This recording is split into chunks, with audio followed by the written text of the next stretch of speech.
ഇങ്ങനെ ഒരു കുട്ടിയെ കല്യാണം കഴിക്കാൻ പാടില്ല. എൻ്റെ കയ്യിൽ ഇങ്ങനെ പറഞ്ഞിട്ടുണ്ട്, ഇവക്ക് കുട്ടി ഉണ്ടാകുന്നത് തന്നെ എന്താ ഉറപ്പ്? എന്നോട് അങ്ങനെയൊക്കെ ചോദിച്ചിട്ടുണ്ട്. കുഞ്ഞുണ്ടാകുന്ന എന്തോ ഉറപ്പ്? അല്ലെങ്കിൽ കുഞ്ഞുണ്ടായിക്കഴിഞ്ഞാൽ നിന്നെ പോലെ ആവും, അപ്പൊ നീ രണ്ടുകൂടി എങ്ങനെ ഹാൻഡിൽ ചെയ്യും? അത് പല രീതിയിൽ പറഞ്ഞിട്ടുണ്ട് ചേച്ചി. ഒരിക്കലും അങ്ങനെ ഒരു ഇതിലേക്ക് പോകരുത്. ഇങ്ങനെ ഞങ്ങൾ പറയുന്നത് കഴിഞ്ഞാൽ വല്ലാത്തവരായി പോകും. ഇവിടെ അമ്മയാണ് പതിയെ ഉന്തിയും തള്ളിയും എഴുന്നേറ്റിരിപ്പിക്കാൻ തുടങ്ങി. അവിടുന്ന് പതിയെ തള്ളി നടത്തിക്കാൻ തുടങ്ങി. അത് കഴിഞ്ഞ് പതിയെ സ്റ്റെയർ ഒക്കെ ഇങ്ങനെ ചെറിയ പടികളൊക്കെ കയറാനുള്ള ആ ഒരു സിറ്റുവേഷൻ എത്തി. അതിനുശേഷമാണ് ഇവള് പൂർണ്ണമായിട്ടും നടന്നു തുടങ്ങിയത്. ഫ്രണ്ട്സ് ആണെങ്കിലും എവിടെയെങ്കിലും പോകുമ്പോ എന്നെയും കൊണ്ടാ പോകുന്നത്. ചിലൊരു കൂട്ടരുണ്ട്, അവളെന്നെ എടുത്തോണ്ടൊക്കെ നടക്കും. സോ അപ്പൊ അങ്ങനെ ഒരു ഫീലിങ്സ് എനിക്ക് ഇങ്ങനെ തോന്നിയിട്ടില്ല, എന്നെ ഇങ്ങനെ ഒറ്റപ്പെടുത്തുന്നു അല്ലെങ്കിൽ അങ്ങനെ തോന്നിട്ടില്ല. അമ്മയോട് പറഞ്ഞ സമയത്ത് അമ്മയ്ക്ക് വലിയ കുഴപ്പമില്ലായിരുന്നു. പക്ഷെ ജ്യേഷ്ഠൻ ഫുള്ളായിട്ട് പറഞ്ഞിട്ടില്ലായിരുന്നു, വീൽ ചെയറിലാന്ന് പറഞ്ഞത്. അത് മാത്രമേ പറഞ്ഞു. അപ്പൊ അമ്മയ്ക്ക് അത് വിഷയമല്ലായിരുന്നു. അവക്കൊരു വാക്ക് കൊടുത്തിട്ടുണ്ടെങ്കിൽ അതിപ്പം ഇനിയിപ്പോൾ ആരൊക്കെ വന്ന് പറഞ്ഞു കഴിഞ്ഞാൽ ഇവിടെ ഞാൻ കിട്ടുമെന്നുള്ള കാര്യത്തിൽ എനിക്ക് നല്ല 100% ആദ്യമേ ഞാൻ ഉറപ്പിച്ചു. അതിൻ്റെ പുറകിൽ വരുന്നത് ഞാൻ അനുഭവിക്കുന്നതായിരിക്കും. ഇപ്പോൾ ഇങ്ങനൊരു കൊച്ചിനെ കല്യാണം കഴിച്ചു കഴിഞ്ഞാൽ ഫാമിലി കൂടെ വയ്ക്കത്തില്ലെന്നാണ് പറയുന്നത്. ആ ഒരു രീതിയിലേക്ക് വന്നു. എൻ്റെ വീട്ടിൽ കുഴപ്പമില്ല, ബാക്കിയുള്ളവർക്കാണ് കൂടുതൽ വിഷയം വരുന്നത്. പുറത്ത് നിൽക്കുന്നവർക്കാണ് കൂടുതൽ വിഷയം വരുന്നത്. ഇന്ന് പക്ഷേ അത് നേരെ തിരിച്ചാ. ഇന്ന് അവരെല്ലാം അമ്മു എന്ന് പറഞ്ഞ തലയെ കൊണ്ടു നടക്കും. ഇന്നൊരു ഭയങ്കര പോസിറ്റീവായിട്ടുള്ള ഭാര്യയും ഭർത്താവിനെയാണ് ഞാൻ പരിചയപ്പെടുത്തുന്നത്. നമസ്കാരം അമ്മു, രാഹുൽ. ഞാനേ നിങ്ങളുടെ റീൽസ് അല്ല, നിങ്ങളുടെ സ്റ്റോറി ഫസ്റ്റ് കണ്ടപ്പോൾ തന്നെ ഭയങ്കരമായിട്ട് ഞാൻ ഇൻസ്പയർഡ് ആയി. അപ്പം കുഞ്ഞിൻ്റെ ഫോട്ടോയും കൂടെ കണ്ടപ്പോഴത്തേക്ക് അതിലേറെ ഇൻസ്പയർഡ് ആയി. കാരണം സമൂഹത്തിൽ എന്തെങ്കിലും ഒരു കുറവ്, അത് നമ്മുടെ ഒരു ചെറു വിരലിനാണെങ്കിൽ പോലും കുറ്റം പറയുന്നൊരു സമൂഹമുണ്ട്. പക്ഷെ ഇല്ല, ഇന്ന് അതിനൊക്കെ മാറ്റം വന്നിട്ടുണ്ട്. ഒരുപാട് പേര് ചേർത്ത് പിടിക്കുന്നുണ്ട്. എങ്ങനെയുണ്ട് അമ്മു ഇതുവരെയുള്ള അമ്മുവിന്റെ ലൈഫ്? ഞാൻ ജനിച്ചപ്പോ തന്നെ ഇങ്ങനെ ആയിരുന്നു. പോളിയോയുടെ ഒന്നും ഇഷ്യൂ ഒന്നും അല്ല. സോ അമ്മയ്ക്ക് ഡെലിവറി കഴിഞ്ഞപ്പോഴാണ് കുഞ്ഞിങ്ങനെയാണെന്ന് അറിയുന്നത്. കയ്യുമില്ല, രണ്ട് കാലും ജനിച്ചപ്പോഴാണ്. ആ സമയത്ത് നമ്മൾ സ്കാനിങ്ങിലൊന്നും അങ്ങനെ ഇഷ്യൂസ് ഒന്നും പറഞ്ഞിട്ടില്ല. സോ ഇപ്പൊ ഡെലിവറി കഴിഞ്ഞപ്പോഴാണ് കുട്ടി ഇങ്ങനെയാണ് എന്നുള്ളത് അറിയുന്നത്. പിന്നെ 10th വരെയൊക്കെ ഞാൻ സ്കൂളിൽ പോയിട്ടാണ് കഴിച്ചിട്ടുള്ളത്. എങ്ങനെയായിരുന്നു? നടന്നു പോയില്ല, അമ്മ കൊണ്ടു. ഞാൻ നടക്കും. ഇപ്പൊ ഇങ്ങനെ അകത്ത് വീട്ടിൽ നടക്കൊക്കെ ചെയ്യും. ആദ്യം നടക്കില്ലായിരുന്നു, ആദ്യം ബെഡിൽ തന്നെ അവര് കിടക്കും. ജനിച്ച് കുറെ കാലത്തോളം അങ്ങനെ തന്നെ കിടക്കുമായിരുന്നു. ഇവിടെ അമ്മയാണ് പതിയെ ഉന്തിയും തള്ളിയും എഴുന്നേറ്റിരിപ്പിക്കാൻ തുടങ്ങി. അവിടുന്ന് പതിയെ തള്ളി നടത്തിക്കാൻ തുടങ്ങി. അത് കഴിഞ്ഞ് പതിയെ സ്റ്റെയർ ഒക്കെ ഇങ്ങനെ ചെറിയ പടികളൊക്കെ കയറാനുള്ള ആ ഒരു സിറ്റുവേഷൻ എത്തി. അതിനുശേഷമാണ് ഇവള് പൂർണ്ണമായിട്ടും നടന്നു തുടങ്ങിയത് എന്ന് പറയാം. തെറാപ്പീസ് ഇതൊക്കെ ഉണ്ടായിരുന്നു. അപ്പൊ ഞാനിങ്ങനെ ഇരിക്കത്തില്ല, എനിക്ക് ഇരിക്കുന്ന സമയത്ത് ഇങ്ങനെ ചരിഞ്ഞങ്ങ് വീഴും. അപ്പൊ അങ്ങനെയൊക്കെ ആ സമയത്ത് അമ്മയാണ് ഇങ്ങനെ ബാലൻസ് ചെയ്യിപ്പിക്കാൻ വേണ്ടി ഇങ്ങനെ പുറകെ ഇങ്ങനെ തള്ളിയൊക്കെ വിടും. അപ്പൊ ഞാനിങ്ങനെ വീഴാൻ പോകുമ്പോ ഞാൻ പിടിച്ചു തുടങ്ങി. പിന്നെ അമ്മ പറഞ്ഞു കേട്ടില്ലാണ്, ഞാൻ അങ്ങനെയാണ് ഞാൻ പിടിച്ച് ഇരുന്ന് തുടങ്ങിയത്. പിന്നെ പതുക്കെ സ്റ്റെപ്പ് ബൈ സ്റ്റെപ്പ് ആയിട്ട് നടന്ന് പിന്നെ എല്ലാം സ്റ്റെപ്പുകളും ഇറങ്ങും, എല്ലാം തന്നെത്താനെ എന്റെ കാര്യങ്ങളെല്ലാം ഞാൻ തന്നെത്താനെയാണ് ചെയ്തോടെ. അമ്മ എപ്പോഴാണ് ഇതൊരു തിരിച്ചറിവായത്, എനിക്ക് മറ്റുള്ളവരെ പോലെ അല്ല ഞാൻ, അല്ലെങ്കിൽ എനിക്ക് അങ്ങനെ എന്നൊരു നമ്മള് ചെറുത്ത് പ്രായത്തിൽ അതൊന്നും ഒരു ഫീൽ ആയിട്ട് തോന്നില്ലല്ലോ? അങ്ങനെ ഒരു ഇത് എനിക്ക് അങ്ങനെ തോന്നിയിട്ടില്ല. എന്താന്ന് വെച്ചാല് ഞാന് 7 വരെ 1 തൊട്ട് 7 വരെ ഞാൻ പഠിച്ച നെടുങ്കാടുന്ന സ്കൂളാണ്, ട്രിവാൻഡ്രത്തേനെ നെടുങ്കാടുന്ന സ്കൂളാണ്. സോ അവിടെയും ഞാനിങ്ങനെ അങ്ങനെ ഫുൾ വീൽ ചെയറിലൊന്നും അല്ല, ഞാൻ ക്ലാസ് റൂമിൽ നടക്കുകയൊക്കെ ചെയ്യും. സോ ഫ്രണ്ട്സ് ആണെങ്കിലും എവിടെയെങ്കിലും പോകുമ്പോ എന്നെയും കൊണ്ടാ പോകുന്നത്.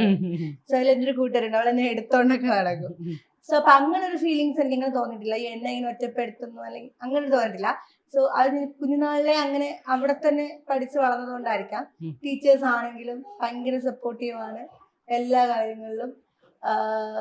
അവരെ എങ്ങനെ കാണുന്നു അതുപോലെ തന്നെ എന്നെയും കാണും. അപ്പൊ എനിക്കിങ്ങനെ ചില സമയത്ത് തോന്നും, എന്നെ എന്താ വഴക്ക് പറയാത്ത അങ്ങനെ. സോ ഞാൻ അടി ചോദിച്ചൊക്കെ മേടിക്കും. അപ്പൊ അങ്ങനെ ഒരു വിഷയം എനിക്ക് ഇങ്ങനെ തോന്നിയിട്ടില്ല. പിന്നെ 8 തൊട്ട് ഒരു 10ാം ക്ലാസ് വരെ ട്രിവാൻഡ്രത്തിന്റെ കാലടി എന്ന് പറഞ്ഞ സ്കൂളിലാണ് പഠിച്ചത്. അപ്പോ അവിടെ ചെന്നപ്പോ എനിക്ക് ആദ്യമൊക്കെ ചെറിയൊരു ബുദ്ധിമുട്ട് ഫീൽ ചെയ്തിട്ടുണ്ടായിരുന്നു. കാരണം 7 വരെ കഴിഞ്ഞപ്പോഴത്തേക്കും ഫ്രണ്ട്സ് എല്ലാം സ്പ്രെഡ് ചെയ്ത് പോയി. അപ്പൊ സേഫ് സോണിൽ നിന്ന് മാറുന്നു. അതെ. അപ്പൊ പെട്ടെന്ന് ഇന്റർവെൽ ക്ലാസ്സിലൊക്കെ ഒറ്റയ്ക്ക് എല്ലാരും പോകും, ഞാൻ മാത്രമേ ഉള്ളൂ. പക്ഷെ എനിക്ക് വേണമെങ്കിൽ നടന്നു പോവാം, പക്ഷെ എനിക്ക് തോന്നുന്നില്ല അങ്ങനെ. കാരണം അങ്ങനെ പോകുമ്പോഴത്തേക്കും പിള്ളേരൊക്കെ ഇങ്ങനെ നോക്കും. എനിക്ക് അവിടെ അങ്ങനെ ഫീൽ ചെയ്തിട്ടില്ല. പക്ഷെ ഇവിടെ പെട്ടെന്നൊരു മാറ്റം വന്നപ്പോ എനിക്ക് അങ്ങനെയൊക്കെ തോന്നി. ഞാൻ അതുകൊണ്ട് പുറത്തേ ഇറങ്ങാറില്ല ഇന്റർവ്യൂവിന്. പതുക്കെ എനിക്ക് അവിടെ ഫ്രണ്ട്സ് ഒക്കെ ആയി തുടങ്ങി. പക്ഷെ എന്നാലും ഞാൻ അങ്ങനെ അവിടെ താഴെ ഒന്നും അങ്ങനെ നടക്കാറില്ല. ഫുൾ വീൽ ചെയറിൽ തന്നെയാണ്, ബെഞ്ച് വീൽ ചെയർ അങ്ങനെ തന്നെയാണ്. പക്ഷെ 10th വരെ എനിക്ക് ഭയങ്കര പിന്നെ എനിക്ക് അങ്ങനെ തോന്നിയിട്ടില്ല ഇങ്ങനെ ഒറ്റപ്പെടുന്ന ഫീൽ. കാരണം ഫ്രണ്ട്സുമായിട്ട് എല്ലായിടത്തും പോവും, അങ്ങനെയൊക്കെയാണ്. പിന്നെ അച്ഛനായിരുന്നാലും അമ്മയായിരുന്നാലും ചേട്ടനായിരുന്നാലും അങ്ങനെ ഒരു ഇങ്ങനെ ആയിപ്പോയി. അങ്ങനെ ഒരു സാഹചര്യം എനിക്ക് അങ്ങനെ ഒരു വിഷമം ഉണ്ടായിട്ടില്ല ആദ്യം പറഞ്ഞു. സോ എന്നെ സംബന്ധിച്ച് നോക്കുമ്പം ഞാൻ എന്റെ കാര്യങ്ങളെല്ലാം ചെയ്യുന്നുണ്ട്. ഇതുപോലും ചെയ്യാത്ത കുറെ പേരുണ്ട്. തീർച്ചയായും. അപ്പൊ എന്നെ സംബന്ധിച്ച് കുഴപ്പമൊന്നുമില്ല. ഭയങ്കര പോസിറ്റീവ് വൈബ് ആയിരുന്നല്ലേ വീട്ടിൽ നിന്ന്? ഇങ്ങനെ ഒരാളാണ് അല്ലെങ്കിൽ നീ ഇങ്ങനെ ചെയ്യണ്ട അങ്ങനെ കംപ്ലീറ്റ് സപ്പോർട്ടാണ് എല്ലാ കാര്യങ്ങളും. പിന്നെ ചേട്ടനും അച്ഛനൊക്കെ ഞാനിങ്ങനെ താനെ കട്ടിലില് കയറുന്നതും അതൊക്കെ ഭയങ്കര ബുദ്ധിമുട്ടാണ്. ചേട്ടനൊക്കെ കാണുമ്പോ ചിലപ്പോ എടുത്ത് കയറ്റും. അച്ഛനായിരുന്നാലും അങ്ങനെയാണ്. അമ്മ പറയും വേണ്ട, അവള് തനിയെ കേറി പഠിക്കണം, അമ്മ അങ്ങനെ പറയും. പക്ഷെ എന്നാലും അവർക്കത് ഭയങ്കര ഇതാണ്. ചേട്ടനായിരുന്നാലും അച്ഛനായിരുന്നാലും ഒക്കെ ഭയങ്കര ഇതാണ്. പിന്നെ അമ്മ ഞാൻ സ്കൂളിലൊക്കെ കൊണ്ടുപോകുന്നത്, അമ്മ അച്ഛൻ കൊണ്ടാണ് സ്കൂളിൽ കൊണ്ടുപോകുന്നത്. ചേട്ടന് പിന്നെ ഫ്രണ്ട് സർക്കിളൊക്കെ കുറവായിരുന്നു ആ സമയത്ത്, പഠിച്ചിരുന്ന സമയത്ത്. കാരണം എന്റെ കൂടെ തന്നെയായിരുന്നു ഫുള്ള്. പുറത്തങ്ങനെ കളിക്കാനൊന്നും പോവാറില്ല ചേട്ടൻ. ഞാൻ അച്ഛനും അമ്മയൊക്കെ പുറത്ത്, ഞാനും ചേട്ടനും തന്നെയാണ് വീട്ടില്. അപ്പൊ എന്റെ കാര്യങ്ങളൊന്നും ചേട്ടനാണ് ഇങ്ങനെ നോക്കി നടന്നു. അച്ഛമ്മോള് അമ്മമോളെന്നൊക്കെ പറയുന്നത്, ഇത് ചേട്ടൻ മോള്. അത് ചെറിയ അസൂയോടാണ് കേട്ടോ പറയണത്. ഇഷ്ടമാണ് അല്ല പെട്ടെന്നേ അച്ഛൻ മോള് അമ്മമോള് ഓക്കെയാണ്, ചേട്ടൻ മോള് ഒരു ഇപ്പൊ ഒന്ന് പറയാൻ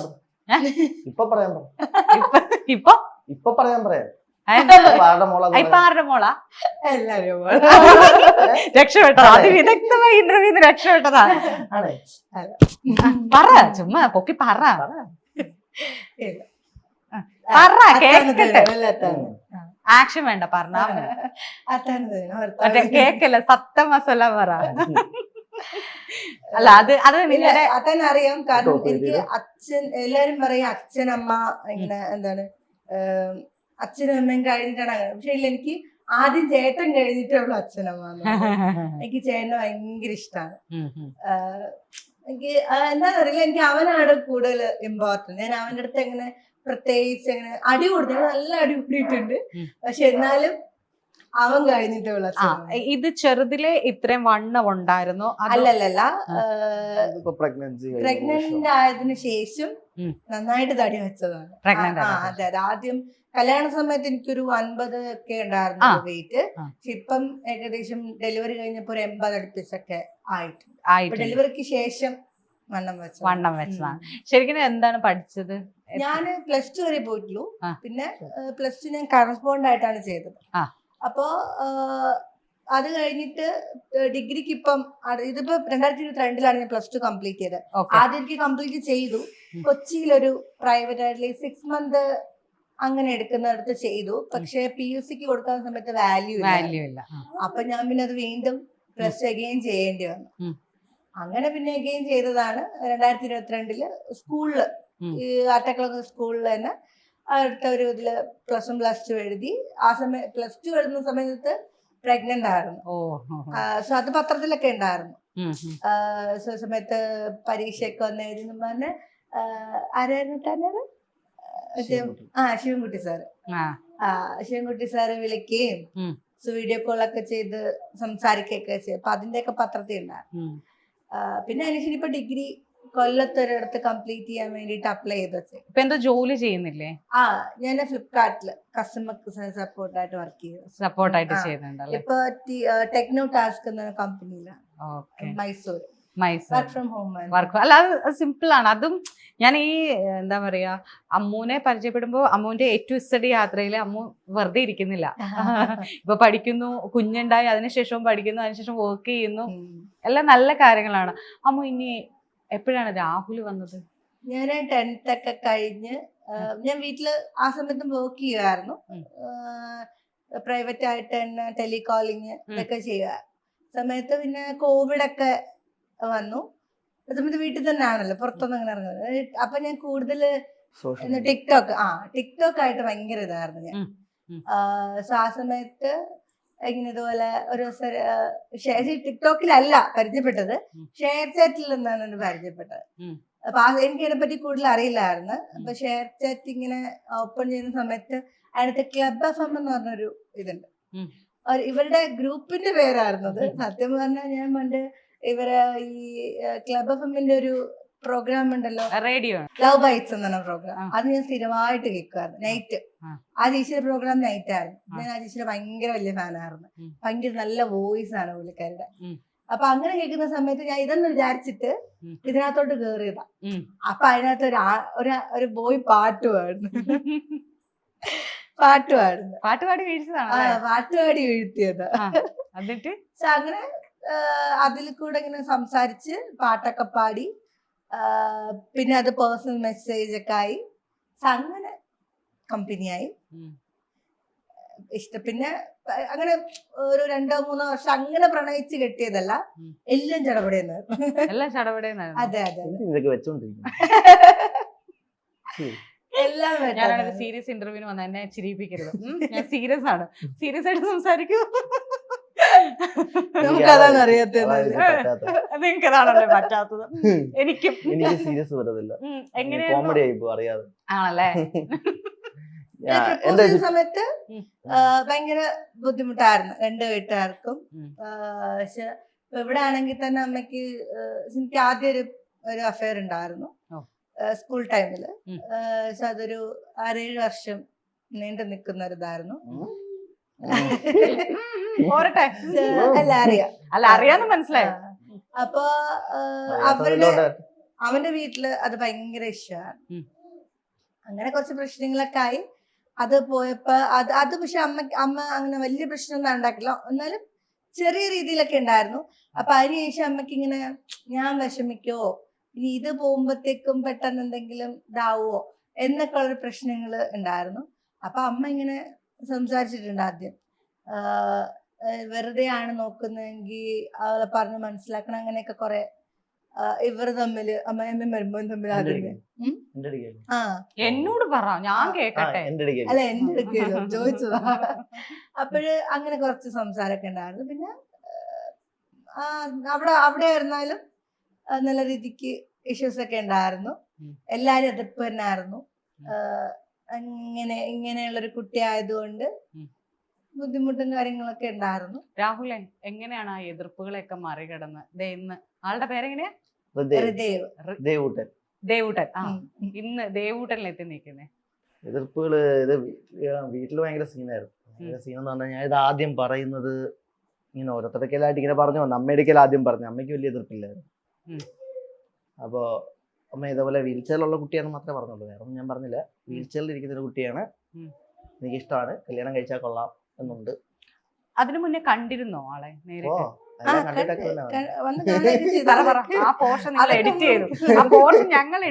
ഇല്ല, ഞങ്ങള് പരിചയപ്പെട്ടത് ഞാൻ പറഞ്ഞില്ല, ഇവള് പറഞ്ഞില്ലേ ഷെയർ ചാറ്റ് വഴി. ആ ഷെയർ ചാറ്റ് വഴിയായിരുന്നു പരിചയപ്പെട്ടത്. അത് ജസ്റ്റ് ഒരു കൂട്ടുകാരൻ നൈറ്റ് ഡ്യൂട്ടിക്ക് ഇരിക്കുന്നുണ്ട്, അവന് കമ്പനിക്ക് ഇരിക്കുന്നേ. അപ്പൊ ഞങ്ങള് കുറച്ച് ഗ്യാങ് ഉണ്ട്. ആ ഗ്യാങ്ങിൽ ചുമ്മാ ഇങ്ങനെ സംസാരിച്ചോണ്ടിരിക്കും. പ്രത്യേകിച്ച് അങ്ങനെ എന്തോ അതിനകത്ത് ആക്റ്റീവോ കാര്യങ്ങളോ ഒന്നും അല്ല. വൈകുന്നേരം അവന് നൈറ്റ് ഷിഫ്റ്റ് ഉള്ളതുകൊണ്ട് അവന് കമ്പനിക്ക് വേണ്ടി വന്നിരിക്കുന്നു, അത്രേ ഉള്ളൂ. അപ്പൊ ഇങ്ങനെ ചുമ്മാ അങ്ങോട്ടും ഇങ്ങോട്ടും അന്താക്ഷരി പോലെ പാട്ടുപാടി കളിക്കും. അതിനകത്താണ് ആർക്ക് വെള്ളം വരാമല്ലോ, ആർക്ക് വെള്ളം വന്ന് തെറി വിളിച്ചിട്ട് പോകും. സോറി, ഞാൻ ഉപയോഗിച്ചിട്ടില്ല, എനിക്ക് അറിയത്തില്ല. ഞാൻ പണ്ടേ ഷെയർ ചാറ്റ് എടുക്കേണ്ടതായിരുന്നു. അതിനകത്ത് ആർക്ക് വേണമെങ്കിലും വന്ന് തെറി വിളിച്ചിട്ട് പോവാം. അതേപോലെ തെറി വിളിക്കാനല്ല, അല്ല അങ്ങനെ ഇതുപോലെയൊക്കെ കിട്ടുമെന്ന് നമുക്ക് അറിയാമായിരുന്നല്ലോ. അങ്ങനെ ചുമ്മാ ഇങ്ങനെ പാട്ടൊക്കെ പാടി ചുമ്മാ ഇങ്ങനെ എന്തല്ലേ നമ്മളൊക്കെ ആ സർക്കിളിലുള്ളതായതുകൊണ്ട് ചെറിയ രീതിയിൽ പാട്ടൊക്കെ പാടി അങ്ങനെ നിന്ന്. ആ സമയത്ത് ഇവള് കയറി വരുന്നത്. ഇവള് കയറി വന്ന് ഇവളും പാട്ടുപാടി, അത്യാവശ്യം നന്നായിട്ട് പാട്ട് പാടും. പാട്ട് പാടാൻ ഭയങ്കര ഇഷ്ടമാണ്. അപ്പൊ ഇവളും പാട്ടുപാടി, അങ്ങനെ പാട്ടുപാടി അങ്ങോട്ടും ഇങ്ങോട്ടും പാട്ടുപാടി വേറൊരു ടീം എന്തോ ഇച്ചിരി അപമര്യാദയായിട്ട് അതിനകത്ത് വന്ന് പെരുമാറിയായിരുന്നു. അപ്പൊ ഞാൻ പറഞ്ഞു, മോളെ പൊക്കോ, ഇറങ്ങിപ്പൊക്കോ, നാളെ വാ എന്ന് പറഞ്ഞ്. എന്നിട്ട് ഞാൻ തിരിച്ചു വന്ന് മറ്റേ അതിനെ നല്ല ആവശ്യത്തിന് കണക്കിന് കൊടുക്കുകയും ചെയ്തു. അത് പരിചയമില്ല. പരിചയം ഇല്ലാത്ത സമയത്തുള്ള കാര്യം പറഞ്ഞു. ഉം. ഒരു പരിചയമില്ല, ജസ്റ്റ് പാട്ട് പഠിക്കാൻ. അപ്പൊ മോശമായ രീതിയിൽ മെസ്സേജ് അയച്ചപ്പോ ഉം. ഞാൻ പറഞ്ഞു മോള് പൊക്കോ. ഒക്കോ എന്നിട്ട് ഞാൻ പുള്ളിയുടെ കയ്യിൽ ചെന്നിട്ട് നല്ല രീതിയിൽ ഞങ്ങൾ അങ്ങോട്ടും ഇങ്ങോട്ടും വഴക്കായി. ഉം. ഞാൻ പറഞ്ഞത് വേറെ ഒന്നുമില്ല, ഇപ്പൊ ഇവിടെ നല്ല ആരായാലും ഞാൻ പറയും. ആ ഒരു രീതിയിൽ വന്ന് മെസ്സേജ്, ഒരു പരിചയമില്ലാത്ത വന്നിട്ട് വൾഗറായിട്ട് മെസ്സേജ് അയച്ചു കഴിഞ്ഞാൽ നമ്മൾ പറയും. അതേപോലെ പറഞ്ഞ് അങ്ങനെ പുള്ളി പോയി കഴിഞ്ഞ് പിന്നെ എനിക്ക് പേഴ്സണലി മെസ്സേജ് അയച്ചു. നാളെ വരണം കേട്ടോ. ഇന്ന് ഓർത്തിരിക്കുന്നുണ്ട്, നാളെ വരണം കേട്ടോ. ആ മെസ്സേജ് ഈയിടെ വരെ ഉണ്ടായിരുന്നു, ഫോൺ മാറിയപ്പോഴത്തേക്കാ പോയത്. ഫസ്റ്റ് മെസ്സേജ് അടുത്ത് വെച്ചിട്ടുണ്ടായിരുന്നു. സ്ക്രീൻഷോട്ട് എടുക്കാൻ പറ്റത്തില്ല, അതുകൊണ്ട് പറ്റത്തില്ല. മറ്റേ ഫോണിൽ നിന്ന് ഇങ്ങനെ അങ്ങനെ എടുത്ത് വെക്കാൻ ഉണ്ടായിരുന്നില്ല, ഫോൺ മാറിയപ്പോഴത്തേക്കാ പോയത്. എന്നിട്ട് അത് കഴിഞ്ഞിട്ട് പിന്നെ വന്നു പിന്നെ ഞങ്ങൾ എല്ലാവരും കൂടി ഒരു കമ്പനിയായി, നല്ലൊരു കമ്പനിയായി. ഇവിടെ കൂട്ടത്തിൽ തന്നെ കുറെ അപ്പൊ പേര് എന്റെ ഗ്യാങ്ങിലേക്ക് സ്വാഗതം എന്ന് പറഞ്ഞ് എന്റെ കുറച്ച് ക്ലോസ് ഫ്രണ്ട്സ് ഉണ്ട്, അവർക്കിടയിലോട്ട് ഞങ്ങളൊരു ഗ്രൂപ്പ് തുടങ്ങി. അതിനകത്തിലായി. ആ സമയത്ത് ഞങ്ങൾ എല്ലാവരും കൂടി നല്ല ഇവരുടെ ഗ്യാങ്ങിൽ ഒരാളാണ് എന്റെ നാത്തു. ഓ അങ്ങനെ ഒരു ഗുണം ഉണ്ടായല്ലേ?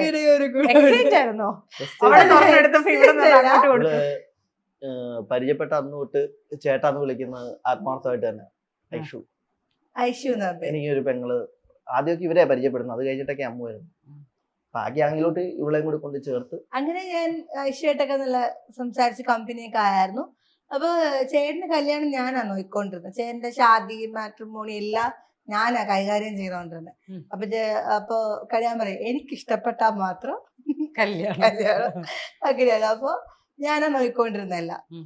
അപ്പൊ പെട്ടെന്ന് ഇങ്ങനെ ഇവക്ക് കല്യാണം നോക്കുന്നൊന്നും അറിയുന്നില്ലായിരുന്നു. പെട്ടെന്ന് ഇങ്ങനെ ഷാദി ഇങ്ങനെ നോക്കിക്കൊണ്ട് പോയപ്പോഴത്തേക്കും പെട്ടെന്ന് ഒരു പരിചയമുള്ളൊരു മുഖം. അപ്പൊ ഞാൻ വിചാരിച്ചത് ഐഷു അല്ലേ, ഐഷു കല്യാണം ആലോചിക്കുന്നുണ്ടോ. അപ്പൊ ആള് ഇപ്പൊ കിംസിൽ HR ആണ്. ചേട്ടൻ മറൈൻ എഞ്ചിനീയറിംഗ് കഴിഞ്ഞ് പുറത്തായിരുന്ന സമയത്ത്. അപ്പൊ ഞങ്ങൾ വിചാരിച്ചാ ആലോചിച്ച് നോക്കിയാല അറിയാവുന്നൊരാകുമ്പോ. അപ്പൊ നിങ്ങളുടെ കല്യാണം കഴിഞ്ഞിരുന്നോ?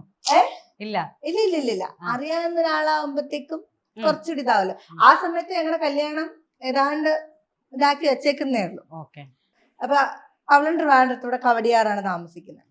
അപ്പൊ അങ്ങനെ വീട്ടുകാർ, അത് അറേഞ്ച്ഡ് മാരേജ് ആയിരുന്നു. ഞങ്ങളൊന്ന് കണ്ട് ചോദിച്ചു, പക്ഷെ രണ്ട് വീട്ടുകാർ അങ്ങോട്ടും ഇങ്ങോട്ടും സംസാരിച്ചു മാട്രിമോണി വഴി അങ്ങനെ ഒരു ഇതിലോട്ട് അങ്ങ് പോയി. പിന്നെ അറിയാം എന്നുള്ളത് മാത്രമേ ഉണ്ടായിരുന്നുള്ളൂ. എന്നിട്ട് ബാക്കി കഥ പോസ് ചെയ്ത് വെച്ചേക്കാൻ ആ ഗ്യാങ്ങിനെ പറ്റി പറഞ്ഞപ്പോ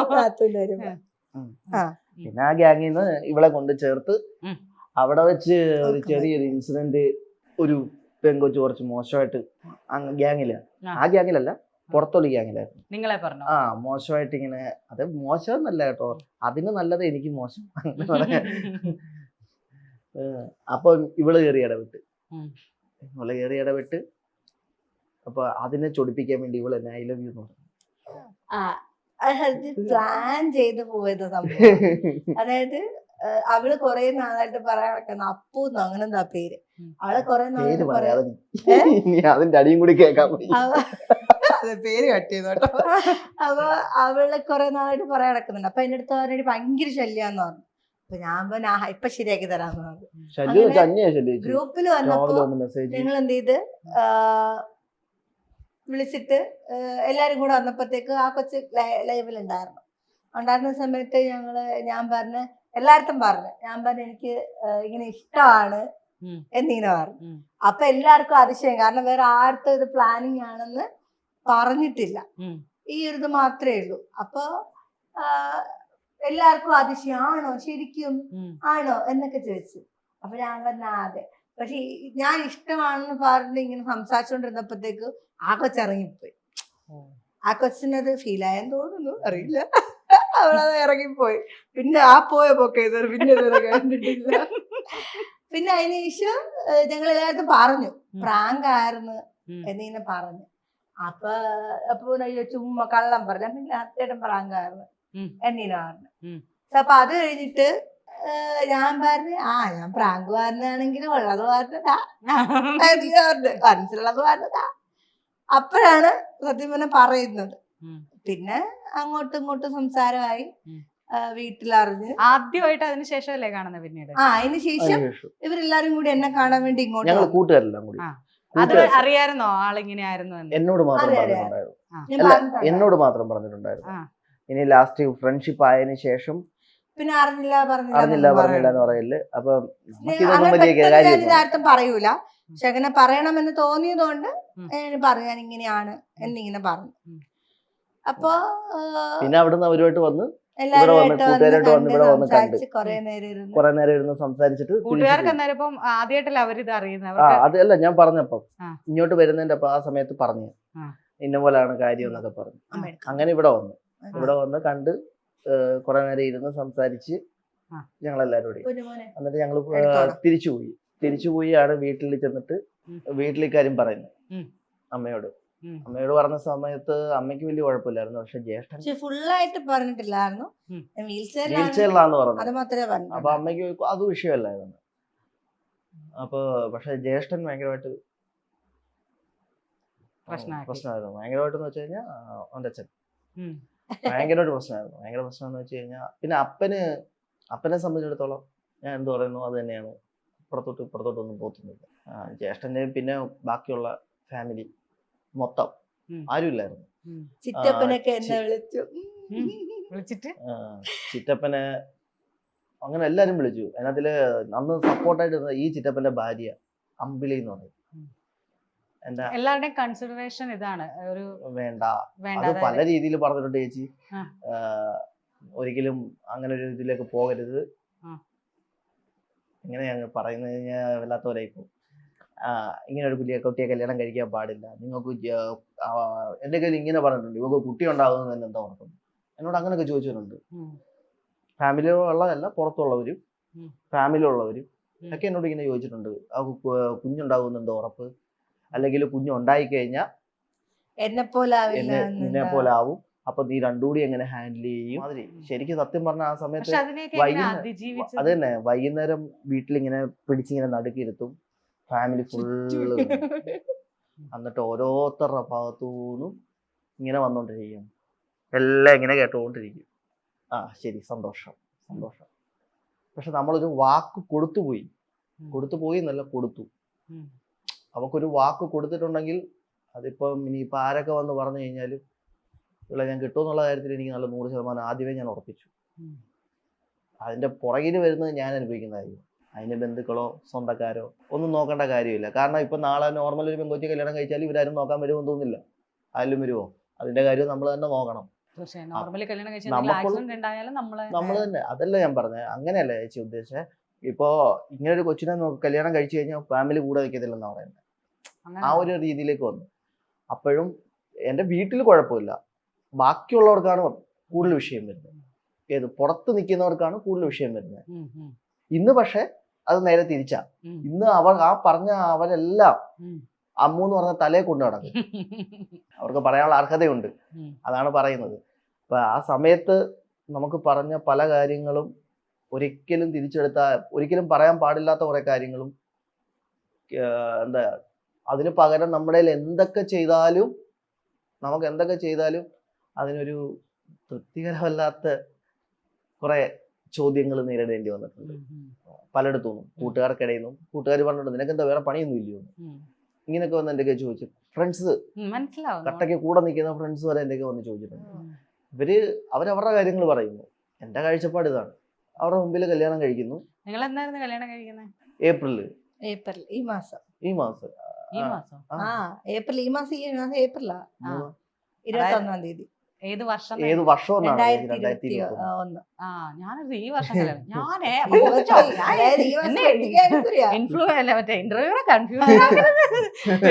വെഡിങ് ആനിവേഴ്സറി ഈ മാസം 21-ാം തീയതി. 3 വർഷം.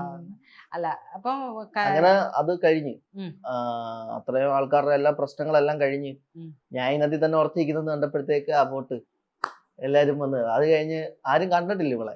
അപ്പോഴാണ് പിന്നീടാണ് അമ്മയുടെ കുറച്ചുകൂടെ എളുപ്പമായെന്ന് പറഞ്ഞാൽ അതിനിടയ്ക്ക് അണ്ണന്റെ ഫാമിലിയില് കുറച്ച് ഇഷ്യൂസ് വന്നായിരുന്നു. അവര് ഭാര്യയും ഭർത്താവും തമ്മിൽ കുറച്ച് ഇഷ്യൂസ് ഒക്കെ. അണ്ണൻ എന്ന് പറയുമ്പോ ചേട്ടന്റെ. അപ്പൊ അത് ഡിവോഴ്സിന്റെ വക്കിലെത്തി. അത് ആ സ്ത്രീയുടെ കുഴപ്പമായിരുന്നു. ജ്യേഷ്ഠൻ എന്ന് പറഞ്ഞു കഴിഞ്ഞാൽ ഇച്ചിരി നേരെ പോ ആ ഒരു മൈൻഡാണ് പുള്ളി. ഒരു കാർന്നൂര ടൈപ്പാ. ഒരു എന്താ മനസ്സിലായി. പറയുക, ആ ഒരു ടൈപ്പാണ്. ഉം. അങ്ങനെ പുള്ളിയുടെ ലൈഫിൽ ഒരു സ്ട്രഗിൾ വന്ന് പുള്ളിക്കാരിക്ക് വേറൊരു അഫയർ ഉണ്ടായി. ഉം. അങ്ങനെ പോയപ്പോഴത്തേക്ക് അപ്പൊ ചേട്ടൻ തന്നെ തോന്നിക്കാണും ഇത് തന്നെയാണ് ഏറ്റവും ബെറ്റർ, അതുകൊണ്ടായിരിക്കാം പുള്ളിയും പിന്നീട് ഇപ്പൊ അവര് തമ്മിൽ ഭയങ്കര നിങ്ങള് നമുക്ക് രണ്ടാം സ്ഥാനമാക്കി കളഞ്ഞു. രണ്ടാം സ്ഥാനം. ഇപ്പൊ എന്തുണ്ടെങ്കിലും എന്നെ വിളിച്ചാറുണ്ട്. പൈസയുടെ ഇടപാട് പുള്ളിയുടെ ക്യാഷ് ഇടപാടായാലും, പുള്ളി ലക്ഷദ്വീപിലാണ്, ഉം. പുള്ളിയുടെ ക്യാഷ് ഇടപാടായാൽ പോലും ആദ്യം വിളിക്കല്ലോ ചോദിക്കുന്നു, മക്കളെ അങ്ങനെ ചെയ്യട്ടെ അല്ലെ മക്കളെ ഇങ്ങനെ ചെയ്യട്ടെ.